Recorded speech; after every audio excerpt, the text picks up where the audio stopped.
정태진 선생님, 예. 이제 또 김성기 선생님 이런 예. 분들에 대해서는 예.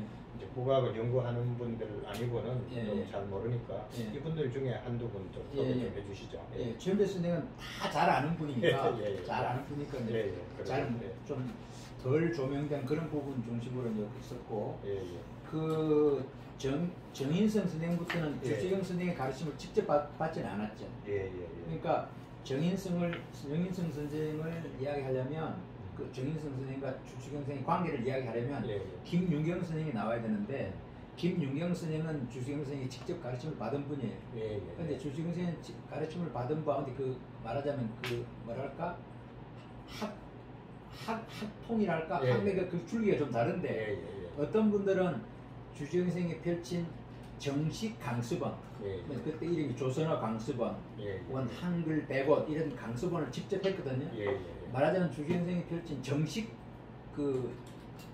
정식이라 정기 강습이에요. 그 출신이 있고 그 다음에 이제 일요일마다 한 게 있어요. 일요일마다 비정기적으로 거기서 가르침을 받은 분이 있어요. 근데 다 주시경 선생이 제자인 것은 마찬가지인데 그 일요일마다 하는 그 강습회 중에서 강습받은 분 중에 한 분이 김윤경 선생이에요. 김윤경 선생이 이제 그 연세대학 이제 연희 전문학교를 다녔는데 정인 선생이 연희 전문학교 입학을 했어요. 입학을 했을 때 3학년인가 그랬어요. 김윤경 선생이. 그래서 선배 김윤경으로부터 정인선 선생은 선배 김윤경으로부터 주시경 선생의 가르침을 간접적으로 받은 거예요. 이런 분이 있었다. 우리 스승이 이런 분인데 그걸 이제 만날 때마다 이런 자꾸 그런 내용을 이야기하는 거예요. 그러면서 정인선 선생은 주시경 선생 이런 분이었구나. 간접적인 가르침을 받게 되고 그 정신을 완전히 그대로 간접적으로 배웠지만은 그 정신에 충실히 이제 따라서 평생을 보내신 분이죠. 근데 정인선 선생 그러니까 하신 일은 주로 그 연희 전문학교를 졸업하고 이제 고향에 가서 고등학교 국어 교사를 하다가 사실은 국어 교사가 아니라 영어 교사로 갔는데 영어를 가르친 게 아니라 국어를 가르치는데 한국어 조선어를 가르치는데 애를 썼다 그러는데 그런 것이 이제 그 당시의 조선학기 한글학기 알려주면서 한글학기에서 사전 편찬할 일이 생기니까 이분을 초빙해서 사전 편찬의 책임자를 맡기자. 그래서 조선학기에서 편찬한 요즘 그 뒤에 나온 조선어 큰사의 편찬 책임자를 평생 동안 일을 하시게 돼요. 사전 작업에 끝까지 사전 작업을 그때 시작해서 그때라는 것이 1929년인가 시작해가지고 그 사전이 이제 57년에 완간이 돼요. 그 동안 그 사전 편찬 일을 쭉 계속 하신 거죠. 그 이후에도 이제 그 사전이 편찬되고 난 뒤에 이제 개정 작업 이후에 참여를 하게 되는데 그러니까 조선학교에서 편찬한 조선학교에서 한 사전 편찬 작업의 실무 책임자. 처음부터 끝까지 한 번도 일을 놓지 않은 그런 유일한 분입니다. 그리고 그 석임 정태진 선생님 쪽에도 뭐 따로 그분이 주장을 했던 뭐 이론이라든가 뭐 언어 정책이라든가 이런 것들 좀 있었나요? 석임 이제 정태진 선생은 그 정인성 선생하고 연희 전문학교 동기생이에요. 입학 동기인데 정인성 선생보다 나이가 한두 살 몇 살 아래예요. 그러면서 이제 이분은 또 연희 전문학교를 졸업하고 저 함경남도 그때는 지방 뭐 동서남북 다 샀는데 뭐 저 함경남도 함흥에 있는 여학교 교사를 했어요. 교사를 하고 있다가 거기서 어느 선교사를 만나가지고 미국 유학을 하게 되는데 미국 유학을 하고 와서 그 학교에 복직했다가 어떤 아마 집안 사정으로 그 학교를 그만두고 서울로 원래 이제 파주가 집인데 고향 집에 와 있었어요. 그러니까 동기생이니까 서로 알죠, 정인생이. 근데 정인생이 바로 그때 그 무렵에 아까 말한 사전 편찬 책임을 맡은 거예요. 찾아보니까 일손이 모자라는데 할 만한 사람이 마땅치 않은 거예요. 그러니까 동기생이니까 잘 알잖아요. 그러니까 불러서 이런 내 사전 편찬 조선을 하는데 같이 일을 하자. 그러면서 정인성 선생의 권유로 조선학교 사전 편찬 작업에 참여하게 되는 거죠. 정인성 선생이. 그래가지고 이제 그 우리가 흔히 아는 조선학교 사건이라는 거.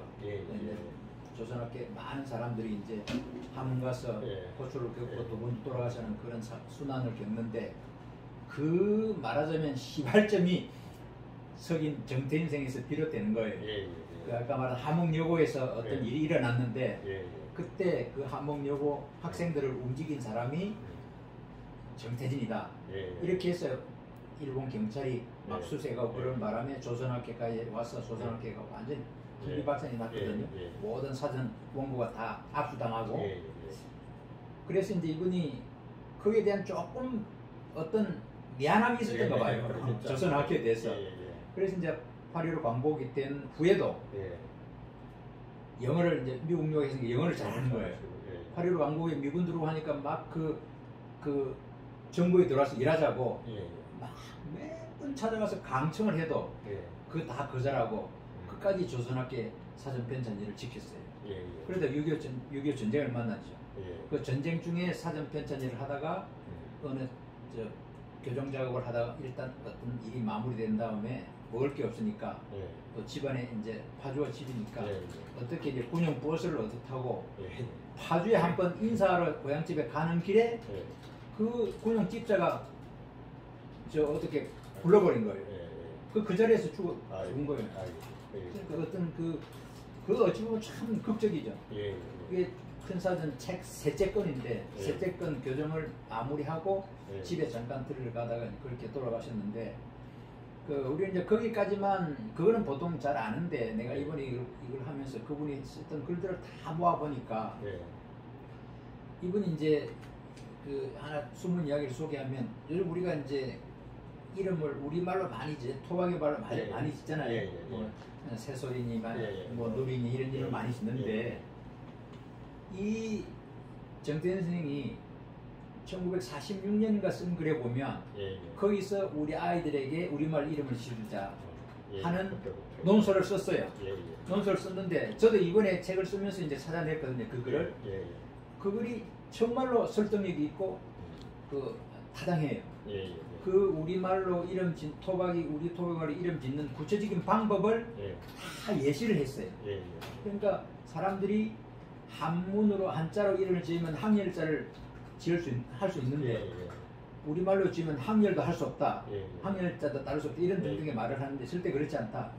우리말 토박이 말로 질 때 항열을 이어가는 방법을 여러 가지 방법을 예시를 했어요.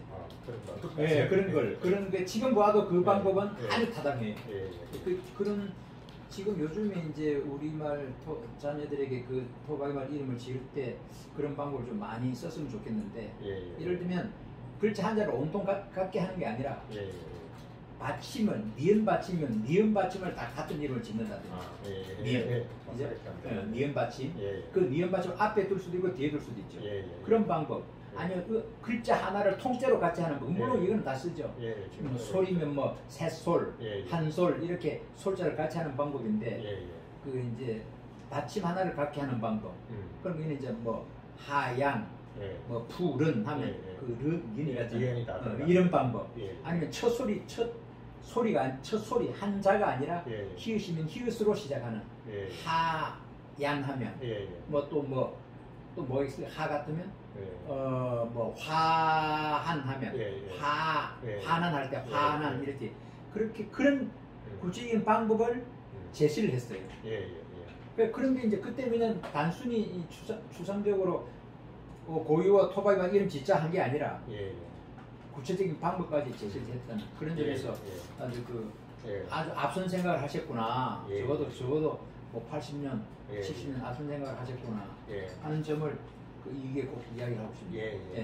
그리고 마지막으로 무돌 김성기 선생님이 있는데 김성기 선생님도 일찍 유학을 갔다 왔다고 제가 들었거든요. 김성희 선생은 지금 이 중에서 제일 젊죠. 제일 젊은 분인데 김성희 선생은 이제 다 연희 전문가 관계가 있네요. 그러고 보니까 그 연희 전문 학교에서 최현배 선생님 강의를 직접 받으신 분인데 그때 아주 젊은 나이에 20대 후반에 아까 말한 또 사전 편찬 조선학회 사전 편찬 작업을 처음 시작할 때 1929년에 처음 시작했는데 그때 맨 처음 사전 편찬원으로 들어온 분이에요. 그때부터. 예, 그때 29인가 그때 이제 뵀는데. 그래도 다른 분에 비해서는 연세 적어서부터 시작을 했겠네요. 그러니까 아마 그거는 이제 자기 스승인 이제 최현배 선생이 추천한 거예요. 조선학교에서 지금 사전 배찬하는데 너 와서 일해라. 내가 일을 시작했는데 일 시작하자마자 얼마 안 있어서 이제 영국 유학을 와요. 유학을 따는 거죠. 그때 보면 조선학회에서 파견한 유학생이에요.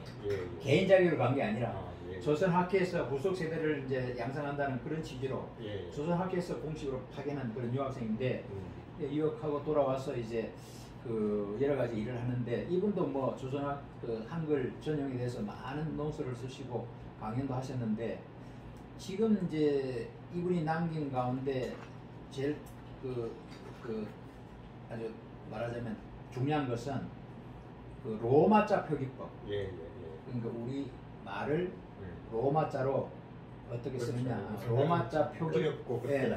로마자 표기법을 제정하는데 아주 가장 중심적인 구실을 하셨고, 그다음에 또 외국어를 이제 우리말로 적는 외래어 표기법 그런 것을 제정하는데 그 제정위원으로서 책임자로서 많은 구실을 하셨는데 그 지금 우리가 쓰고 있는 로마자 표기법을 예를 들어 뭐 L을 E로 적는다든지 뭐 외를 O로 적는다든지 지금 그렇게 지금 적고 있는데 그런 표기법을 이분이 맨 먼저 주장하신 분이에요. 1950년대인가 그때. 그럼 그분이 그때 주장했던 그것이 지금 그대로 이어지고 있으니까 그 우리말의 로마자 표기법을 제정하는데 아주 결정적인 구실을 하시고 그 영향이 아직도 이제 이어지고 그 전통이 아직도 계승되고 있다. 그런 점이고 또 이분은 우리 고대말 연구도 많이 했어요. 이 책에서 이제 내가 다룰 분야가 아니라서 다루지 않았는데 우리 옛말의 어원을 찾는 그런 뭐 향가 33수를 전부 풀이한 그런 것도 그 당시 현대문학 잡지에 연재하고 그런 활동은 여기서 다루지 않았습니다만 그런 그 고어 연구 외에 우리 말의 외래어 표기법 또 우리 말의 로마자 표기법 그리고 한글 전형의 이제 이론적 배경 이런 것들에 대한 큰 업적을 남기셨어요. 그 교수님이 이 책을 내셔가지고 그나마 이렇게 좀 일반 대중들한테 많이 알려져 있지 않는 우리 국어학자들의 언어 정책이라든가 뭐 문법 연구 이런 성과를 국민들이 좀 더 알 수 있게 되는 그런 보람이 있다고 생각합니다. 마지막으로 요즘 이제 그 젊은 세대나 우리나라의 이제 국어 생활 이제 이런 데 대해서 좀 한 말씀 해주셨으면 합니다.